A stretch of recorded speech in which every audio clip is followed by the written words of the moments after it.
Bienvenue sur Medinov.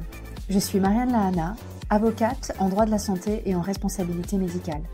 J'accompagne les acteurs du secteur pour relever les défis juridiques et stratégiques de ce domaine en constante évolution. Dans ce podcast, nous explorons les tendances, les défis et les opportunités de l'écosystème de la santé. Chaque épisode est l'occasion de rencontrer des acteurs passionnés, chercheurs, entrepreneurs, professionnels de santé et décideurs qui façonnent l'avenir de la médecine et de l'innovation médicale. Restez avec nous, car cet épisode pourrait bien vous inspirer et vous donner des clés pour mieux comprendre et agir dans ce secteur en pleine transformation. Et pour aller encore plus loin, je prendrai le temps de répondre à une problématique juridique soulevée par mon invité afin d'éclairer les enjeux concrets auxquels il est confronté. Bonne écoute! Bon, bienvenue chez nous à Sphère. Nous sommes très contents de ce partenariat qu'on fait avec vous parce que ça va nous permettre de répondre à quelques problématiques juridiques que tous les médecins peuvent rencontrer dans la vie de leur pratique de tous les jours, notamment en gynécologie. Je suis Alexandre Balout, le CEO des centres Sphère, des centres qui sont dédiés à la santé de la femme, qui fonctionnent par des parcours fléchés et pluridisciplinaires selon les sous-spécialités, permettant de prendre le traitement de la santé de la femme dans sa globalité. Actuellement, nous avons 5 centres, répartis entre Boulogne-Billancourt et Silly-Moulin-les-Vanves.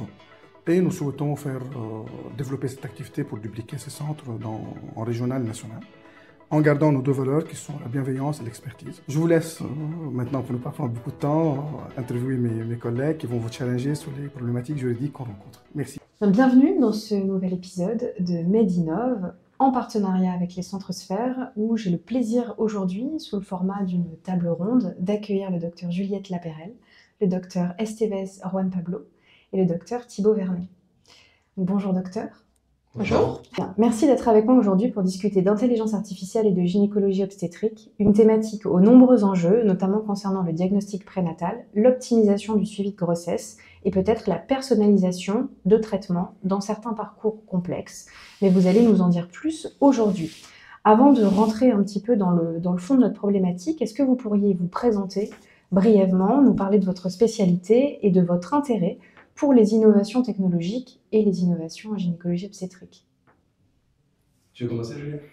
Alors, je suis Juliette Lapérelle, je suis gynécologue obstétricien, je travaille à PH temps plein à l'hôpital du Maurier. J'ai eu un parcours, j'ai fréquenté pas mal de maternités avant et j'ai choisi un temps partiel pour pouvoir développer une activité libérale en parallèle. Donc, je fais de la gynécologie, suivi gynécologique, suivi obstétrical. J'ai encore une activité de garde et d'obstétrique à l'hôpital et de l'échographie obstétrique. Merci. On va dire prédominante et un petit peu de gynécologie aussi. D'accord. Alors, je suis le docteur Thibaut Vernet. Je suis échographiste en échographie gynécologique et obstétricale. Donc, je suis référent, c'est-à-dire qu'on nous adresse en seconde intention les patients dans certaines situations, et pour les pathologies pelviennes, et puis pour la partie diagnostic anténatal. Et donc, je travaille en libéral à Créteil et à Boulogne, et je suis membre du CPDPN de Créteil. Moi, je suis le docteur Estevez, je suis praticien hospitalier dans le service de chirurgie gynécologique de l'hôpital Bichat. Donc, je suis chirurgien gynécologue avec une activité à temps plein à l'hôpital, et je suis référent chirurgical pour les centres Sphère.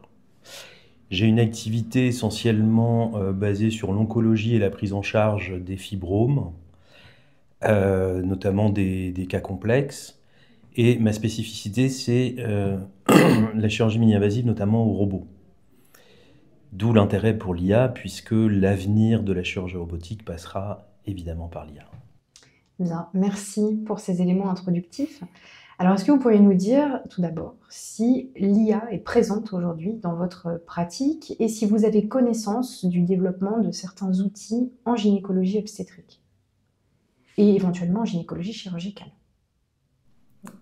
Alors, en imagerie, elle commence à être développée avec les constructeurs au sein des machines. Alors, moi, je fais essentiellement de l'échographie. C'est les balbutiements, c'est vraiment des outils qui nous aident à gagner du temps sur le réglage, sur l'optimisation de l'image. Ça, c'est le premier point. Ça, c'est déjà assez développé avec les constructeurs. Ça permet notamment d'obtenir des images plus belles. Ça ne va pas forcément être un outil purement diagnostique, mais on va augmenter la qualité de l'image et donc mieux documenter l'information qu'on donne dans le diagnostic. Ça, c'est le premier point qui existe et qui est déjà développé avec les constructeurs. Le deuxième point, qui essaye d'être un peu plus novateur, c'est des algorithmes qui permettent de repérer les images et les plans de coupe demandés pour faire un examen. Et ça, je l'utilise peu en pratique. C'est plutôt, étant donné que j'ai des échographies plutôt plus difficiles, l'IA va pas forcément détecter les repères comme il faut, puisque justement l'image est moins belle parce que la situation est complexe. Et donc du coup, c'est pas forcément quelque chose que j'utilise à titre systématique. Et puis après, on en parlera plus tard, mais pour l'échographie, l'IA a des apports sur la formation des jeunes à la pratique de l'échographie, et notamment sur l'amélioration des simulateurs d'échographie. Pour finir, si on élargit à toute l'imagerie, c'est surtout là où les performances peuvent s'avérer intéressantes, c'est sur des imageries statiques. Donc on a tous entendu parler des mammographies avec le dépistage précoce de cancer du sein, puisque c'est une image statique où l'IA est très bonne pour le repérage au sein des tissus et des fibres glandulaires du sein, de repérer effectivement plutôt que l'œil humain, et en quelques secondes, de repérer une image suspecte. Et pour l'instant, c'est plutôt développé à titre de recherche que purement dans la pratique clinique. Sur des images dynamiques, notamment en échographie, où il y a un mouvement de pression, où il y a une étude du tissu, où l'image n'est pas la même en fonction de la pression, le développement de l'IA va être plus complexe et ça sera probablement plutôt une obtention de plus belles images que purement du diagnostic. D'accord, donc pour l'instant, on comprend que vous ne travaillez pas concrètement avec des outils d'IA. Alors, si, je les utilise beaucoup pour le rendu d'images et pour la pédagogie. C'est-à-dire que des images très belles peuvent être obtenues par l'IA.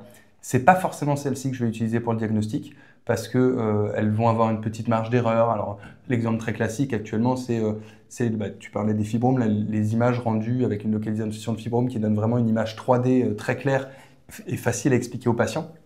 Donc, c'est très utile sur un grand écran d'afficher l'image obtenue par l'IA, mais elle va avoir des petites marges d'erreur qui pour l'instant ne sont pas celles qu'on va utiliser pour le diagnostic. Donc, mon diagnostic est posé avant, mais par contre, pour la communication avec les correspondants, avec les gynécologues obstétriciens et même pour la pédagogie des patients, ça permet de rendre de belles images.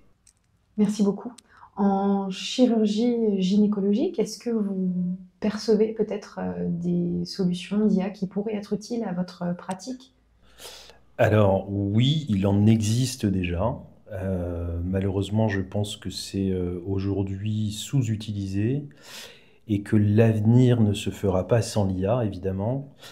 Je peux vous donner 2-3 exemples que sont les IA qui ont pour but le diagnostic précoce de l'endométriose, notamment ZWIG ou Luna, qui permettent donc le ZWIG, c'est le test salivaire qui en fait associe un séquençage de micro-ARN à l'intelligence artificielle pour permettre un diagnostic précoce de l'endométriose. Luna est une application plutôt, mais qui va permettre via des questionnaires et ensuite via un algorithme et du machine learning d'accélérer le diagnostic, de mettre en place des plans de traitement et même des prédictions, enfin une IA prédictive de récidive ou d'évolution de la maladie. En chirurgie à proprement parler, il y a la start-up Shurgard, qui travaille sur la fusion d'images en instantané. Donc pendant qu'on est sur la console en célioscopie ou au robot, qui permettra de projeter la localisation des lésions. Et donc c'est une aide précieuse pour le chirurgien, évidemment, pour la localisation des lésions. Aujourd'hui, alors c'est le début, notamment pour ZWIG ou Luna, c'est déjà utilisé. Moi je ne l'utilise pas personnellement en pratique quotidienne encore, mais ça se fait dans certains endroits. Et pour parler plus précisément de mon activité principale qui est la chirurgie robotique, aujourd'hui il n'y a pas à proprement parler d'IA dans les machines de 4e génération dont on dispose en France, si ce n'est pour la maintenance. En fait, le robot va intégrer toutes les données, va prédire le moment où il faut faire la maintenance ou prédire le moment où un bras du robot va tomber en panne. Mais sur les 5e générations, et notamment, enfin qui aujourd'hui n'existent qu'aux États-Unis, mais qui vont arriver en France dans les mois ou années à venir, ils ont intégré le retour de force, c'est-à-dire qu'aujourd'hui on n'a pas la sensation de tirer sur un tissu, on n'a pas de retour de force au niveau des mains. Ce qu'intègre la 5e génération, et ça passe évidemment par des algorithmes d'IA. Et le but final, ce serait l'intégration, et donc c'est du machine learning, hein, l'intégration de tous les mouvements du chirurgien couplés aux imageries qui permettra un jour que la machine nous guide et nous dise attention ici c'est un vaisseau, attention ici c'est un nerf, et pour apporter une vraie aide précieuse au chirurgien pendant l'intervention. D'accord, donc c'est un secteur quand même où il y a un développement à prévoir et... En plein essor. Mais aujourd'hui, je pense sous-utilisé par manque de diffusion, déjà, d'éducation des praticiens, et il y a encore quelques défis technologiques à relever. D'accord, merci beaucoup. Docteur Lapeyret. Alors, pour la partie d'imagerie, je ne vais pas parler de la chirurgie, j'en fais pas. L'imagerie, je rejoins un petit peu ce que disait Thibaut, c'est vrai que ça, je pense pas qu'aujourd'hui, on ait un apport de diagnostic qu'on n'aurait jamais fait sans l'IA, et que l'IA a révolutionné les conclusions qu'on peut tirer de nos échographies.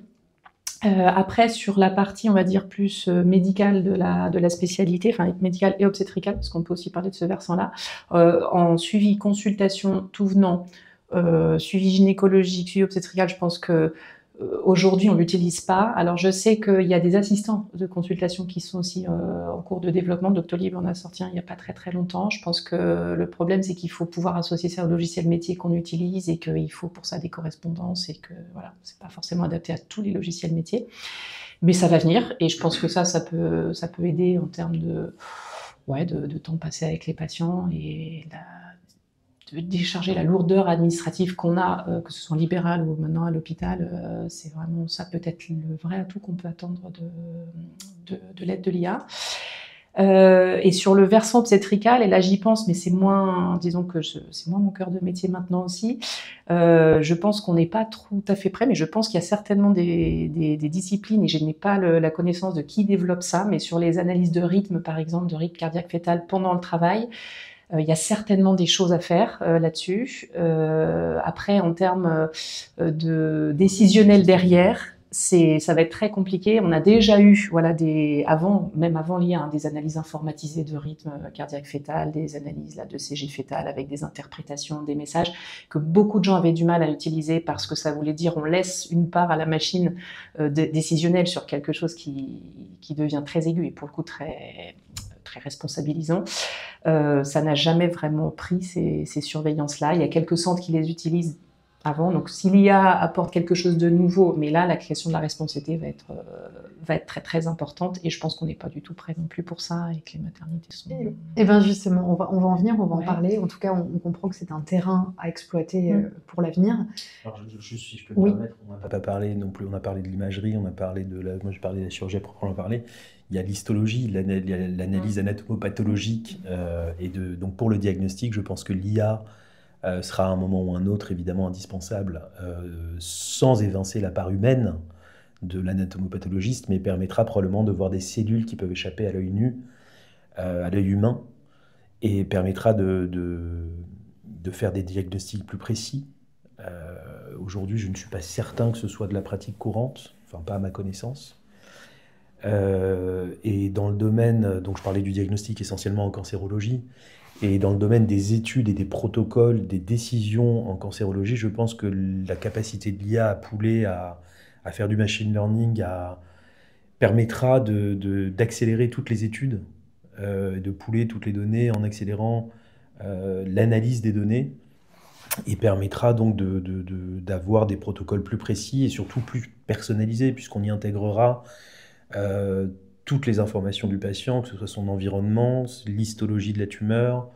On arrivera à des traitements personnalisés, j'espère, plus efficaces qu'aujourd'hui. La napath, les généticiens, on en parlait. Oui, mais les généticiens, il va y avoir un bon... bon... diagnostic prénatal, au-delà de l'image, il y a aussi après, dans les maladies rares, par exemple, qu'on peut être amené à essayer de détecter en anténatal, quand on a justement un petit signe qui n'est pas forcément très parlant. Alors, il y a plein de syndromes, plein de choses qui peuvent se recouper, c'est pas forcément spécifique. Et là, du coup, c'est les généticiens en général qui font un petit peu le screening de finalement à quoi on pourrait penser, qu'est-ce qu'on pourrait aller chercher d'autre et tout ça. Et c'est vrai que même sur les études maintenant là d'exomes, de génome qui font, je pense que ce serait une aide par rapport à ce que l'humain peut faire en termes de recherche de maladies rares, quoi. Le frein un peu à l'IA, c'est la base de données où on a typiquement en imagerie, moi je disais sur les mammographies, c'est assez facile d'avoir une base de données et le diagnostic à la fin et que l'IA puisse développer ses compétences. Sur une échographie qui a un examen dynamique, il n'y a aucun enregistrement continu d'une échographie, ou en tout cas si on le fait pas à grande échelle, donc c'est juste des clichés, et donc l'IA a plus de mal à se développer. Alors que la génétique, ils ont déjà une base de données internationale sur des cas rares documentés, et cette base de données, elle existe, donc l'IA peut tourner là-dedans très facilement. On va retrouver forcément même le cas qui va être référencé D'accord, donc c'est 10 ans très auparavant. intéressant. Ouais. Un problème finalement d'accès aux données pour Oui. bien nourrir.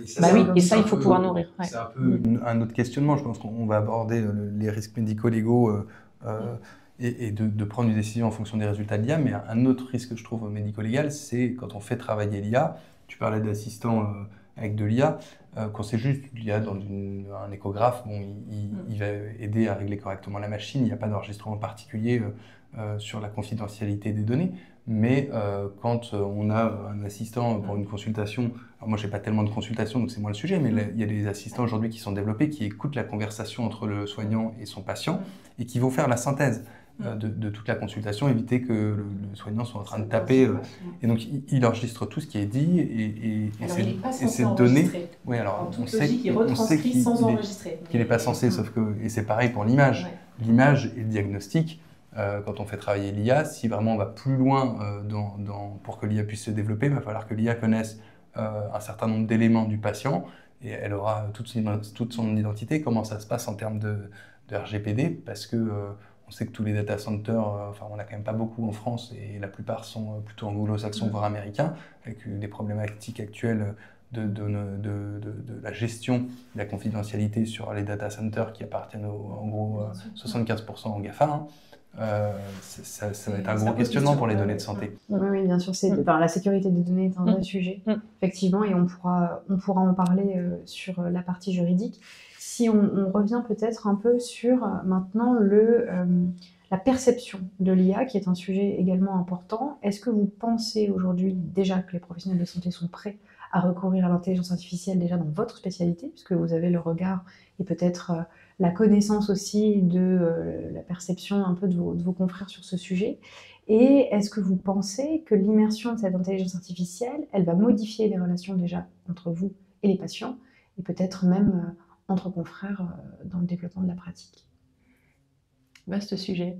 Je pense que c'est quand même assez marginal encore l'utilisation de l'IA. Enfin, moi, je vois ne serait-ce que sur l'équipe de l'anténatal de Lumourier, c'est pas du tout utilisé pour argumenter. En réunion, personne n'en parle. Après, je pense qu'à titre personnel, chacun teste en fait un peu. Tiens, qu'est-ce que l'IA pourrait ressortir sur ce sujet pour comparer par rapport à ce que lui ferait.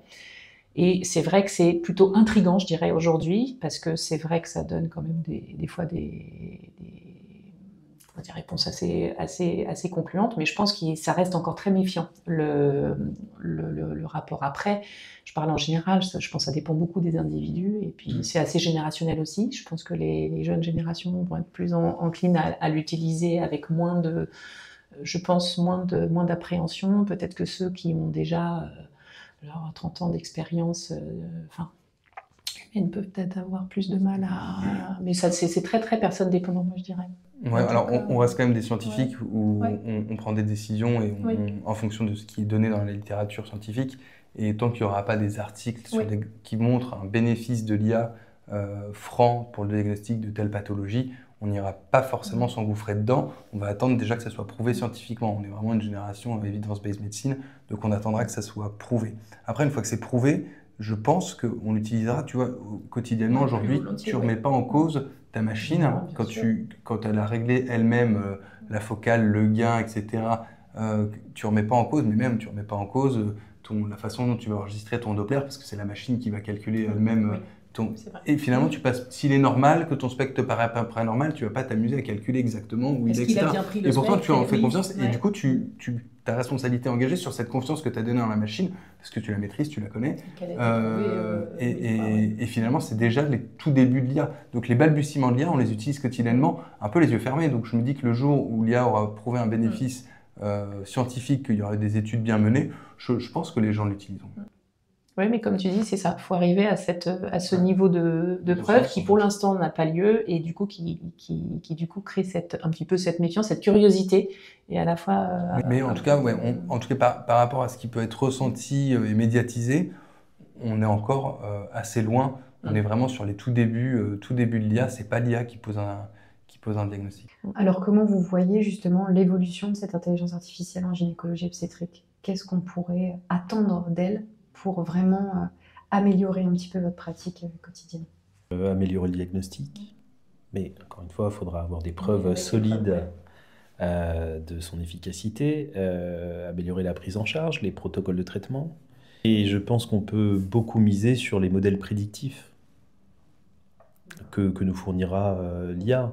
Donc vous seriez prêt à l'avenir à être formé sur ces nouvelles solutions si elles faisaient leurs preuves pour éventuellement les utiliser? Je pense que globalement, la communauté médicale est assez prête aux innovations et à utiliser l'IA à partir du moment, encore une fois, où on a la preuve que c'est efficace. Mais c'est vrai qu'on est mal éduqué de ce point de vue-là. Je pense qu'on est très en retard par rapport à d'autres domaines de la société. Dans le cadre de l'IA, encore une fois. Oui, je pense que ça fera partie de notre quotidien dans quelques années. Je pense que les gens sont prêts à l'utiliser et que la confiance va s'installer et que de toute façon, toutes ces sociétés dont on a parlé ou tous les projets en cours vont évoluer, vont aboutir et je pense que ça fera partie de notre pratique quotidienne. Je pense que ça deviendra peut-être même une faute plus tard de ne pas l'utiliser. À partir du moment où on a des outils, s'il y a des outils validés et qu'on n'utilise pas les outils validés, on est en défaut. C'est comme si on utilisait une médecine d'il y a 30 ans, aujourd'hui, on serait mis en défaut. C'est l'avenir parce que tout n'est pas encore en place, mais c'est le présent, c'est-à-dire qu'il faut s'y intéresser maintenant. Et alors, je fais partie du conseil d'administration de la SCGP, qui est la Société de chirurgie gynécologique et pelvienne. Et on a décidé, au dernier conseil d'administration, de mettre en place, lors du prochain congrès en septembre, on a décidé de mettre en avant 10 startups qui seront sélectionnées. Évidemment, en grande majorité des startups liées à l'intelligence artificielle. Pour plusieurs raisons. La première, c'est essentiellement de faire découvrir justement l'IA aux membres de la société, mettre en avant également ces startups pour leur permettre d'avancer. L'avenir de l'IA en imagerie, il y en a. Je disais que l'IA pour l'instant en écho est moins performante que sur des examens statiques, mais on peut imaginer plus tard. Bon, effectivement, obtention de belles images sur des situations complexes, on ne voit pas bien. On peut imaginer des abords d'ultrasons par des voies différentes. Actuellement, quand on ne voit pas très bien qu'on a la sonde sur cette partie de l'abdomen, on va faire le tour et regarder l'organe par l'autre côté, quand il va y avoir l'interposition d'une anse intestinale qui masque, etc. Mais on peut imaginer plus tard que les ultrasons arrivent par plusieurs endroits, qu'il y ait une fusion d'images, une reconstruction par l'IA. On peut imaginer qu'en médecine fétale, on arrivera à avoir vraiment une reconstruction, au-delà juste de l'image 3D sur l'écran, une reconstruction holographique, avec la possibilité vraiment de manipuler l'hologramme, de rentrer dans l'organe. Il y a des choses qui vont se développer qui seront sans aucun doute spectaculaires et qui sera vraiment une association entre le médecin et l'IA, parce qu'il y aura toujours la place de l'interprétation. Et en fait, je trouve que déjà, on le voit aujourd'hui avec les petits éléments de l'IA qu'on a à disposition. Je vous disais, je ne pose pas le diagnostic, je regarde, mais juste sur l'image obtenue par l'IA, mais d'abord je le pose et ensuite, là, ça sera un peu pareil sur des images bien plus spectaculaires. Ça, c'est le premier point. Après, sur les pathologies syndromiques, parce qu'on parlait de la génétique, qui est moins notre domaine, parce que là, c'est les généticiens qui utilisent l'IA pour reconnaître, mais tout n'est pas génétique. Et donc, par contre, il y a des éléments syndromiques où, à pas douter, quand on dira à l'échographe, à la machine, qu'on a trouvé ce type de malformation, tout de suite, il nous déroulera check ça, check ça, check ça, check ça, check ça. Des choses qu'on ne vérifie pas habituellement, parce que ça ne fait pas partie des choses, on ne peut pas contrôler 100% des éléments d'un fœtus. Et là, justement, on ira les chercher. Et ça ira plus vite aussi, parce que souvent, ce qui peut se faire, c'est après discussion en équipe ou un peu brainstorming, on va dire peut-être qu'on pourrait penser à tel syndrome. Et du coup, secondairement, on peut aller rechercher d'autres signes auxquels on n'a pas forcément pensé initialement. Là, on l'aura peut-être... il y aura un gain de temps. On parle beaucoup des problématiques de démographie médicale, mais il y aura un gain de temps énorme avec l'IA sur le temps médical.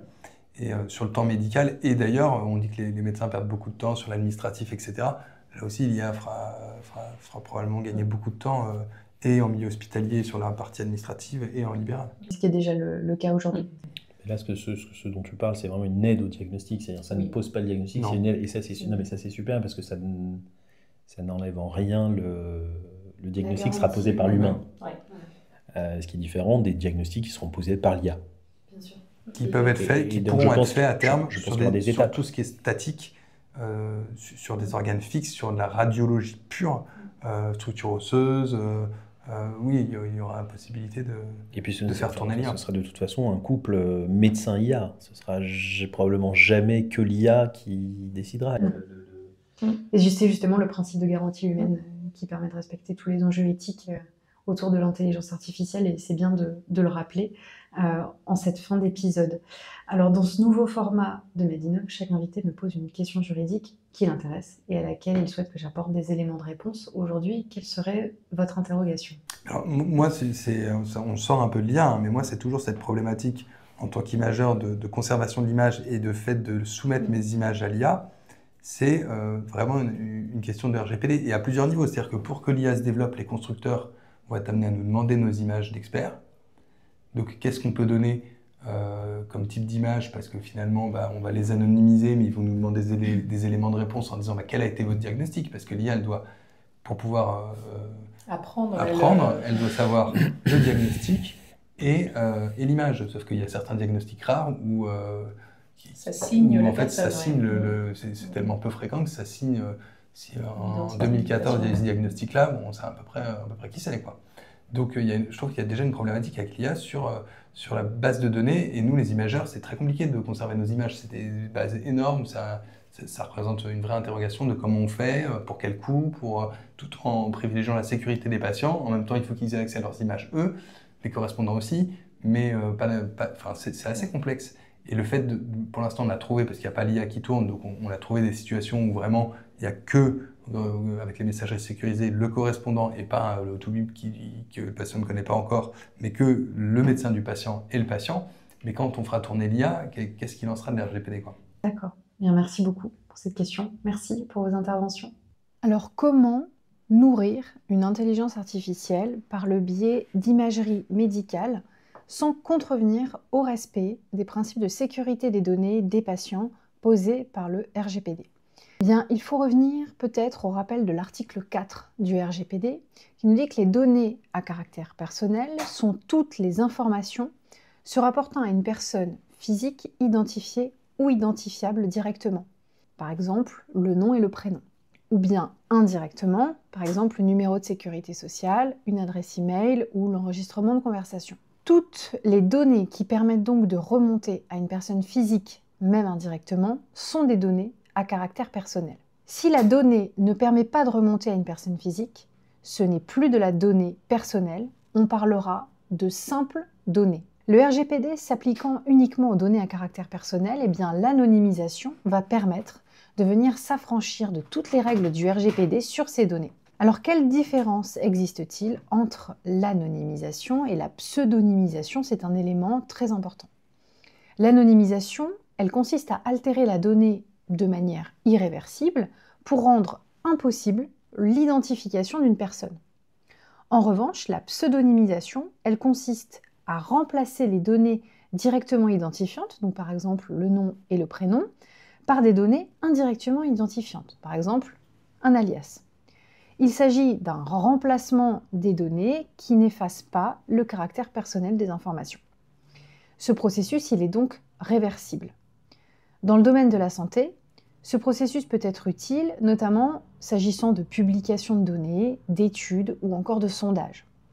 On comprend, si on veut nourrir une intelligence artificielle d'imagerie médicale de patients, qu'il faudra sécuriser les données avant de les exploiter en phase de collecte et en phase de production. Dans le cadre des données personnelles et sensibles, l'anonymisation sera obligatoire pour se conformer au RGPD, tout en veillant à ce qu'il ne reste pas d'annotation incrustée de nature à pouvoir identifier le patient. Il faut donc s'assurer que chaque image soit bien nettoyée de toute information personnelle. Il est également possible de sécuriser ces données à travers du chiffrement, des systèmes d'authentification et de contrôle d'accès, des détections d'intrusion, etc. Alors avant de transmettre à un constructeur des imageries médicales, il est nécessaire d'établir une analyse d'impact de la protection des données qui déterminera quelles mesures doivent être mises en place pour protéger la sécurité, la confidentialité et l'intégrité des données à caractère personnel. Toutefois, si toutes les données sont véritablement anonymisées, comme on l'a dit, alors elles ne seront plus considérées comme des données personnelles au sens du RGPD. L'article 35 du RGPD impose cette analyse d'impact lorsqu'un traitement est susceptible d'engendrer un risque élevé pour les droits et les libertés des personnes concernées, et notamment lorsque nous sommes en cas de traitement de données sensibles, comme les données de santé. Mais des données anonymisées, et c'est là tout l'intérêt de la démarche, ne sont plus des données personnelles et ne relèvent donc plus du champ d'application du RGPD. L'anonymisation doit être réalisée de manière rigoureuse pour garantir que l'identification du patient est impossible, même en recoupant plusieurs sources de données. Si les données sont simplement pseudonymisées, par exemple un remplacement des identifiants par des codes, elles restent des données personnelles et une analyse d'impact peut être requise. Si les données sont pseudonymisées, il faudra dans ce cas recueillir évidemment le consentement explicite du patient, selon l'article 9, paragraphe 2 du RGPD. Ce consentement, il devra évidemment être libre, il devra être éclairé et recueilli avant l'utilisation des images à des fins d'intelligence artificielle. Ils devront également être informés via des notices de confidentialité, par exemple, de l'utilisation de leurs données, et peuvent avoir un droit d'accès et de suppression.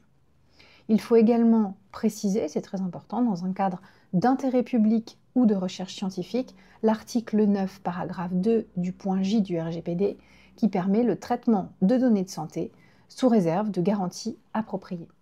Si donc un centre de santé décide par exemple de fournir des imageries médicales à un constructeur qui va les traiter, il conviendra d'encadrer contractuellement les relations par un contrat de sous-traitance, par exemple, selon l'article 28 du RGPD, qui précisera les obligations en matière de protection des données.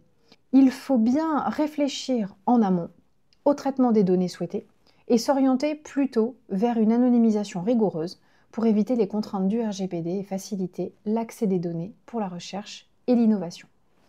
En cas d'anonymisation impossible, le recours à la pseudonymisation nécessitera de se mettre en conformité et de respecter le RGPD pour renforcer la sécurité du traitement des données.